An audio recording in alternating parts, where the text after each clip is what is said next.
پاکستانیوں، وکی لیکس میں سب تھے، عمران خان نہیں تھا۔ پاناما لیکس میں سب بے نقاب ہوئے، عمران خان نہیں تھا۔ جیفری ایپسٹین لیک میں بڑے بڑے نام سامنے آئے، عمران خان نہیں ہے۔ لوکل ہو یا انٹرنیشنل لیول، عمران خان پر آج تک ایک بھی کرپشن یا اخلاقی سکینڈل سامنے نہیں آیا، اور یہی بات مغرب کو ہضم نہیں ہو رہی۔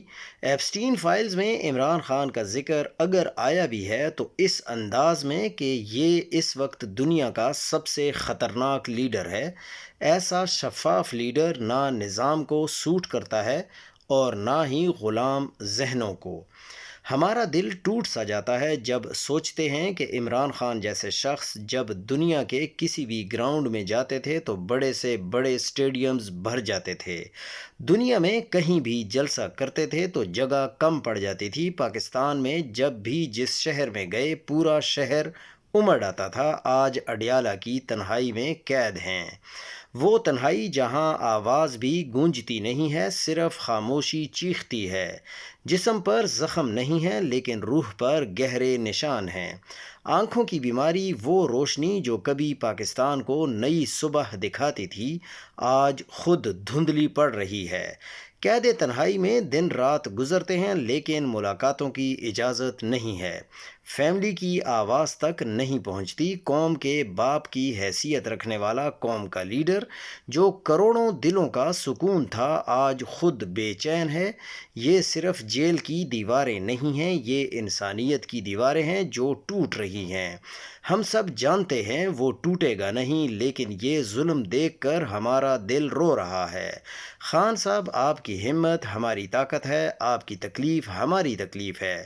بس دعا ہے کہ جلد آپ کو آزادی ملے اور یہ تنہائی ختم ہو، کیونکہ پاکستان آپ کے بغیر بالکل ادھورا ہے۔ ہم کئی دنوں سے مختلف لوگوں سے سنتے آ رہے ہیں کہ وادی تیرا، لنڈی کوتل، جمرود اور پشاور میں آپ یقین کریں کہ جو نفرت اس وقت اسٹیبلشمنٹ کے حوالے سے ان وفاقی حکومت کے خلاف عوام میں پائی جا رہی ہے، وہ ناقابل بیان ہے۔ اتنے ظلم و ستم کے باوجود خیبر پختونخوا کی عوام پاکستان کے ساتھ کھڑی ہے۔ سول وار نہیں ہے، عوام پرامن ہے، یہ کسی نعمت سے کم نہیں ہے، مگر یہ سوال ہے کہ پاکستان کو کہاں لے کر جانا ہے اور اس عوام کے ساتھ آپ نے کیا کرنا ہے۔ اگر آپ ڈاکٹر عثمان انور کا دور پنجاب کے لیے ایک انتہائی ظالمانہ اور داغدار دور کے طور پر یاد رکھتے ہیں، ان کے عہد میں سیاسی جماعتوں کے کارکنان، صحافی، عام شہری اور خاص طور پر خواتین شدید ظلم و ستم کا شکار ہوئے۔ لوگوں کی چار دیواری کے تقدس کو پامال کیا گیا، گھروں کے دروازے توڑے گئے، خواتین کے جو گربان ہیں ان کو چاک کیا گیا، اور ریڈ کے بہانے پولیس نے گھروں میں ڈکیتی، چوری اور غنڈہ گردی کی۔ شہریوں کی گاڑیاں توڑی گئیں اور ناقابل تلافی مالی اور جذباتی نقصان پہنچایا گیا۔ اس دور میں نہ صرف قانون کی بالادستی کی پامالی ہوئی بلکہ انصاف کا بنیادی تصور بھی مسخ کر دیا گیا۔ مجھے بھی اس دور میں جھوٹے مقدمات میں گرفتار کیا گیا اور بے شمار مشکلات کا سامنا کرنا پڑا۔ اگرچہ میں انسان ہونے کے ناطے معاف کر دوں گا، لیکن یہ یاد رکھنا چاہیے کہ روز قیامت ہر ظلم کا حساب لینا پڑتا ہے۔ آئی جی عثمان انور کا دور پنجاب کی تاریخ کا ایک سیاہ باب بن گیا۔ صوبہ عملی طور پر ایک پولیس اسٹیٹ میں بدل گیا، جہاں قانون کی جگہ طاقت اور خوف کا راج قائم تھا۔ ضلع شاہ کی متنازع موت، شہریوں کی چادر اور چاردیواری کی پامالی، سیاسی کارکنوں اور صحافیوں پر تشدد، عام شہریوں کے ساتھ غنڈہ گردی، خواتین کے ساتھ بدسلوکی اور مبینہ جعلی پولیس مقابلے، یہ سب اس دور کی تلخ حقیقتیں ہیں جو کبھی فراموش نہیں کی جائیں گی۔ یہ بھی حقیقت ہے کہ عہدے وقتی ہوتے ہیں، طاقت اور اختیار ہمیشہ قائم نہیں رہتے۔ انسان کو چاہیے کہ وہ اپنے اختیارات اور طاقت کا استعمال سوچ سمجھ کر کرے، کیونکہ ظلم کے دن گزر جاتے ہیں لیکن ان کے اثرات اور یادیں ہمیشہ رہ جاتی ہیں۔ یہ دور نہ صرف ایک مثال ہے بلکہ ایک انتباہ بھی ہے کہ انصاف، اصول اور انسانی وقار کی پامالی کبھی معاف نہیں کی جاتی اور اس کا حساب روز قیامت لازمی لیا جائے گا۔ ہم امید کرتے ہیں کہ آنے والے آئی جی صاحب عوام کے ساتھ انصاف کریں گے، قانون کی بالادستی قائم رکھیں گے اور پنجاب کو ایک ایسا صوبہ بنائیں گے جہاں خوف کے بجائے تحفظ، طاقت کے بجائے انصاف اور ظلم کے بجائے عدل قائم ہو سکے۔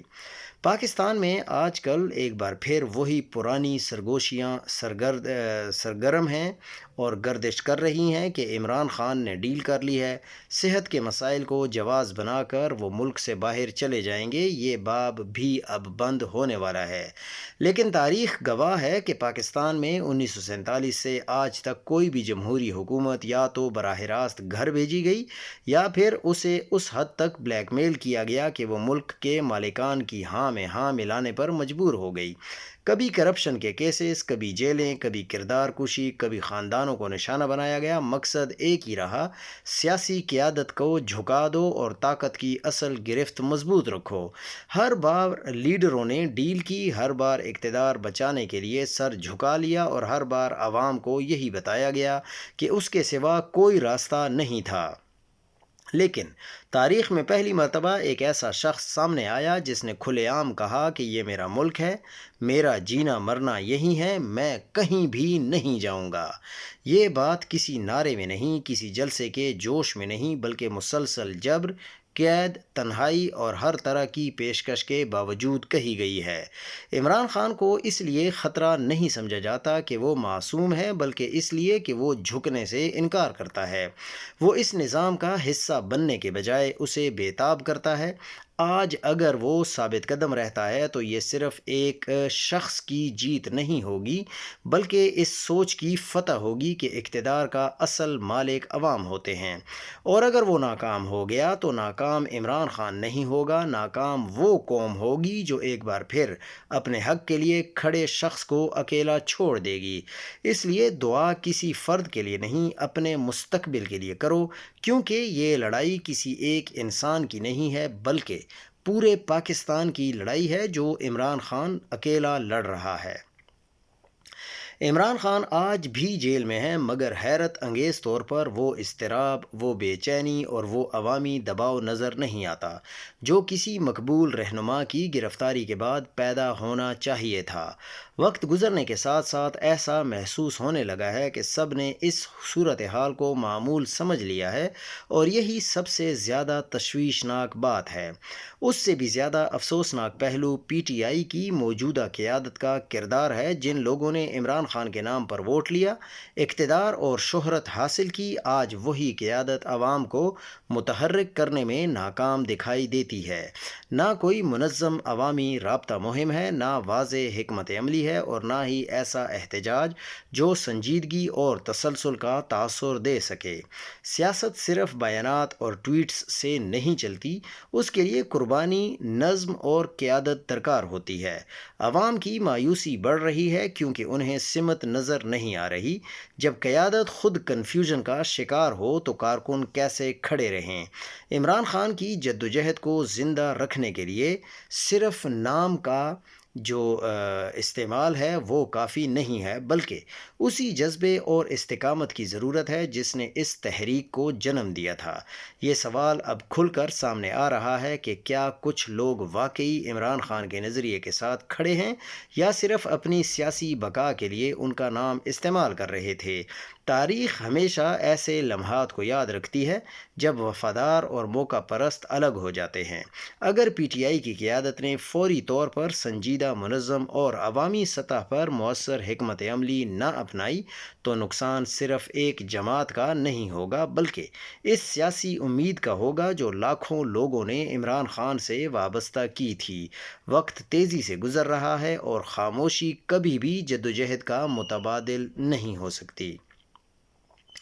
کیا پی ٹی آئی کے اندر بھی کچھ لیڈرشپ علیمہ خان کو جیل بھجوانے میں دلچسپی رکھتی ہے تاکہ انہیں علیمہ خان کی اڈیالہ جیل کے باہر احتجاج سے جو شرمندگی اٹھانا پڑتی ہے وہ نہ ہو؟ علیمہ خان تحریک انصاف کی احتجاجی سیاست کی آخری جھلک ہے۔ کیا آپ کے خیال میں علیمہ خان جیل جانے والی ہے؟ کیا علیمہ خان نے بہن ہونے کا حق ادا کر دیا؟ کیا علیمہ خان کے احتجاج کو پی ٹی آئی لیڈرشپ کی حمایت اور مدد حاصل ہے؟ اگر نہیں ہے تو اس کی وجہ کیا ہے؟ آپ لوگوں کا سارا نام نہاد پارٹی ڈسپلن صرف باشعور قوم پر لاگو ہوتا ہے، ان لوگوں پر جنہیں آپ قابو میں رکھنے کی کوشش کرتے ہیں، جن پر گالیاں دلوائی جاتی ہیں، جنہیں دھمکیاں دی جاتی ہیں اور جن کے خلاف آپ کے بڑے بڑے جو پی آر ہیں اور سوشل میڈیا اکاؤنٹس ہیں وہ استعمال ہوتے ہیں۔ یہ پارٹی ڈسپلن صرف قوم کے لیے لوگوں پر لاگو ہوتا ہے اور ان لوگوں پر جن کی عقل، شعور، ضمیر اور روح ابھی تک زندہ ہے اور جو چیخ چیخ کر یہ پوچھ رہے ہیں کہ عمران خان کی بینائی تک کا معاملہ کہاں تک پہنچ چکا ہے۔ افسوسناک بات یہ ہے کہ آپ اس پر کوئی ایکشن لینے تک کے روادار نہیں ہیں، جبکہ آپ کے اپنے لوگ بیٹھ کر تماشا لگا رہے ہیں۔ مگر یہی پارٹی ڈسپلن یہاں لاگو نہیں ہوتا کہ آپ کی پارٹی اور سیٹ ہولڈر سے پوچھا جائے کہ عمران خان کو ناحق قید میں 900 دن سے زیادہ ہو چکے ہیں تو کیا کیا آپ نے؟ آپ جیسوں پر تو کوئی سوال لاگو نہیں ہوتا۔ آپ تو عمران خان کے کہنے کے باوجود ٹی وی پروگراموں میں بیٹھ کر فضولیات کرتے ہیں، بدتمیز زبان استعمال کرتے ہیں، اڈیالہ نہیں جاتے، سماعتوں میں پیش نہیں ہوتے اور ان کی فیملی کو کھلے عام ٹارگٹ بھی کرتے ہیں، اور یہ سب اس لیے ممکن ہے کیونکہ آپ کو معلوم ہے کہ آپ سے کوئی پوچھنے والا نہیں ہے۔ اصل میں عمران خان کی پارٹی وہ لوگ ہیں جو آپ سے سوال پوچھتے ہیں اور وہی سوال آپ کو تکلیف دیتے ہیں۔ سچ یہ ہے کہ آپ میں سے بہت سوں کا دل یہی چاہتا ہے کہ عمران خان اندر جیل میں ہی رہے اور آپ ان کے نام اور کندھوں پر سوار ہو کر باہر سیاست کرتے رہیں۔ اگر واقعی آپ پر پارٹی ڈسپلن لاگو ہوتا تو آپ یہ گھٹیا پیغامات نہ بھیجتے، نہ ان ٹی وی پروگراموں میں جاتے جنہوں نے اس قوم، اس پاکستان اور اس کے ووٹرز کی تضحیک کی ہے۔ آج جس شخص کا نام لے کر آپ ووٹ مانگتے ہیں، جس کی قربانیوں پر آپ سیاست کرتے ہیں، اسی کے بنیادی معاملات پر آپ خاموش ہیں۔ ووٹ لینا دینا اب آپ تو دور کی بات ہے، یہ سوال ہے کہ کیا آپ کے پاس منہ دکھانے کو کچھ باقی رہ گیا ہے یا نہیں؟ یہ قرض پر چلنے والی معیشت، ناکام پالیسیوں اور بیڈ گورننس اور نااہلیت کا واضح ثبوت ہے کہ صرف 31 دنوں میں 1733 ارب روپے کا نیا قرض لے لیا گیا ہے۔ یومیہ جو اوسط قرض بنتا ہے وہ 56 ارب روپے ہے۔ یہ قرض ڈومیسٹک بارونگ ہے جو حکومت نے اسٹیٹ بینک آف پاکستان اور کمرشل بینکوں سے لیا تاکہ بڑھتا ہوا بجٹ خسارہ پورا کیا جا سکے۔ اسٹیٹ بینک اور وزارت خزانہ کے حالیہ اعداد بھی تصدیق کرتے ہیں کہ قرض لینے کی رفتار مسلسل بڑھ رہی ہے، اگرچہ دعویٰ کیا جا رہا ہے کہ 3.65 ٹریلین روپے کی ریکارڈ ارلی ری پیمنٹس بھی کی گئی ہیں۔ پاکستان کا مجموعی پبلک ڈیٹ اندرونی اور بیرونی 80.5 ٹریلین روپے سے تجاوز کر چکا ہے۔ فسکل ایئر 2025 کے اختتام تک ڈومیسٹک قرض اس لیے تیزی سے بڑھ رہا ہے کیونکہ ٹیکس کلیکشن اور حکومتی آمدنیاں بجٹ خسارے کو پورا کرنے میں ناکام ہیں۔ سوال یہ ہے کہ اس قرض کا بوجھ آخر کون اٹھائے گا؟ پتہ تو سب کو ہے، لیکن پھر بھی ہم سوال پوچھتے رہیں گے۔ عمران خان کی گرفتاری سے اب تک صرف 2 بار بظاہر سنجیدہ کوشش ہوئی، لیکن دونوں بار ڈی چوک کا رخ کیا گیا۔ دونوں بار لیڈ کرنے والے مخلص نہیں تھے۔ اکتوبر والا ڈی چوک مارچ فیصلہ کن ہو سکتا تھا کیونکہ اس میں گولی اس لیے نہیں چل سکتی تھی کہ اکتوبر میں ہی ایس سی او ہے وہ کانفرنس تھی، وہ جو موقع ہے وہ ضائع کر دیا گیا۔ نومبر میں سانحہ 26 نومبر برپا کر دیا گیا۔ اس کے بعد سے ملک بھر میں خوف نے ایسا گھر کیا کہ کوئی بڑی ایکٹیویٹی نہ ہو سکی۔ تقریباً 32 مہینے بعد سہیل آفریدی، محمود خانہ چکزئی صاحب اور علامہ راجہ ناصر عباس صاحب نے جمود توڑا۔ لاہور، کراچی اور کے پی میں بڑی اسٹریٹ موومنٹ کی، لیکن ان کے جمود توڑنے کے بعد سے پنجاب اور سندھ میں پھر خاموشی ہو گئی ہے، کیونکہ وہاں کی تنظیمات اور اراکین اسمبلی اور ٹکٹ ہولڈرز نے کوئی بڑی ایکٹیویٹی یا ڈور ٹو ڈور موومنٹ نہیں کی۔ بظاہر عمران خان کی بھی اس وقت حکمت عملی یہی ہے کہ ڈی چوک کی بجائے ملک بھر میں احتجاج ہو، پاکستان بھر میں 2-2.5 مقامات سے سڑکوں کو بلاک کیا جائے اور سسٹم کا پہیہ جام کیا جائے، لیکن پی ٹی آئی کے M N As, M P As اور ٹکٹ ہولڈرز کی کوئی سنجیدگی آپ کو نظر نہیں آ رہی۔ اللہ تعالیٰ کسی قوم کو تباہ نہیں کرتا جب تک کہ وہ حجت تمام نہ کر لے۔ پہلے رہنمائی کے لیے انبیاء علیہ السلام آتے تھے، اب وہ سلسلہ ختم ہو چکا ہے۔